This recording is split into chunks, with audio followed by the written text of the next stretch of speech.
بھارت میں زرعی قوانین کے خلاف احتجاج اگلے مرحلے میں داخل ہو گیا۔ مودی سرکار پر دباؤ بڑھانے کا منصوبہ تیار کر لیا گیا۔ کسانوں نے 15 روزہ پلان کا اعلان کر دیا۔ کسان 4 ریاستوں کے الیکشن میں مودی کے خلاف مہم چلائیں گے۔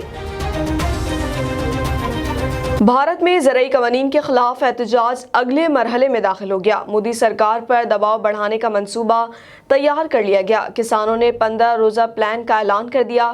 کسان 4 ریاستوں کے الیکشن میں مودی کے خلاف مہم چلائیں گے۔ بھارت میں کسانوں نے طویل منصوبہ بندی کر لی۔ متحدہ کسان مورچہ نے سنگھو بارڈر پر پریس کانفرنس کرتے ہوئے کہا کہ قومی شاہراہوں کو بلاک کیا جائے گا۔ کسان رہنما یوگیندرا یادو نے کہا کہ 4 ریاستوں کے الیکشن میں مودی کے خلاف مہم چلائیں گے۔ تحریک کے لیڈر متعدد ریاستوں کا دورہ بھی کریں گے۔ کسان رہنما بلبیر سنگھ نے کہا کہ حکومتی سیاسی لیڈر کاشتکاروں کے گناہ گار ہیں، انہیں سبق سکھا دیں گے۔ مغربی بنگال، آسام، کیرالہ، تامل ناڈو کے اسمبلی انتخابات 2 ماہ بعد شیڈول ہیں۔ دوسری جانب مودی سرکار کے اوچھے ہتھ کنڈے بھی جاری ہیں۔ کاشتکاروں کو پانی کی سپلائی بند کرنا شروع کر دی ہے۔